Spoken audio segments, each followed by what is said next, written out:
कक्षा 6 हिंदी की कक्षा में आप सबका बहुत बहुत स्वागत है। आशा है आप सब अच्छे से होंगे।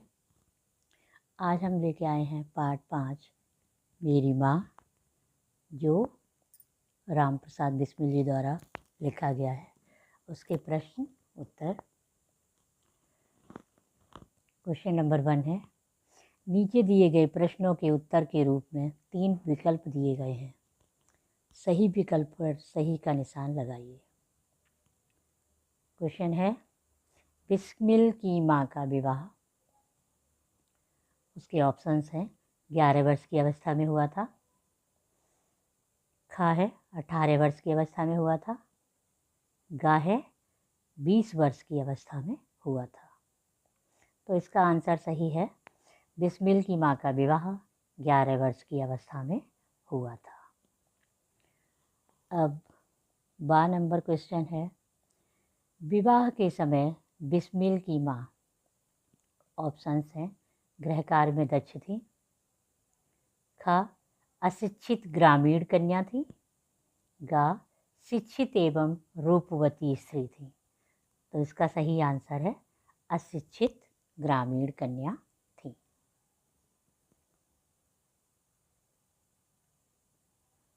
क्वेश्चन 7 है, बिस्मिल के क्रांतिकारी जीवन में उनकी माँ ने उनकी वैसी ही सहायता की जैसी, ऑप्शंस हैं का नंबर भगत सिंह की उनकी माँ ने की थी, खा नंबर चंद्रशेखर आज़ाद की उनकी माँ ने की थी, गा मेजनी की उनकी माँ ने की थी।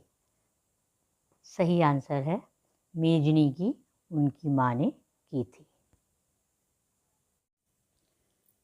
क्वेश्चन नंबर 10 है, बिस्मिल ने माता को धैर्य धारण करने के लिए कहा क्योंकि उनका पुत्र, इसके ऑप्शंस दिए हुए हैं का कायर का जीवन नहीं जीना चाहता था, खा छिपकर नहीं रहना चाहता था, गा भारत माता की सेवा में प्राणों की बलि चढ़ाना चाहता था। तो सही आंसर है भारत माता की सेवा में प्राणों की बलि चढ़ाना चाहता था। प्रश्न नंबर 2 है, बिस्मिल की माँ ने पढ़ना लिखना कैसे सीखा? इसका उत्तर है बिस्मिल की माँ ने घर पर ही सहेलियों की मदद से पढ़ना लिखना सीखा। बिस्मिल की माँ ने घर पर ही सहेलियों की मदद से पढ़ना लिखना सीखा। प्रश्न नंबर 3 है, राम प्रसाद बिस्मिल ने कहा था, इस संसार में मेरी किसी भी भोग विलास तथा ऐश्वर्य की इच्छा नहीं, केवल एक तृष्णा है।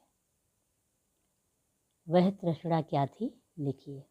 इसका उत्तर है अमर शहीद राम प्रसाद बिस्मिल की तृष्णा थी कि एक बार श्रद्धापूर्वक माँ के चरणों की सेवा कर अपने जीवन को सफल बना लेता।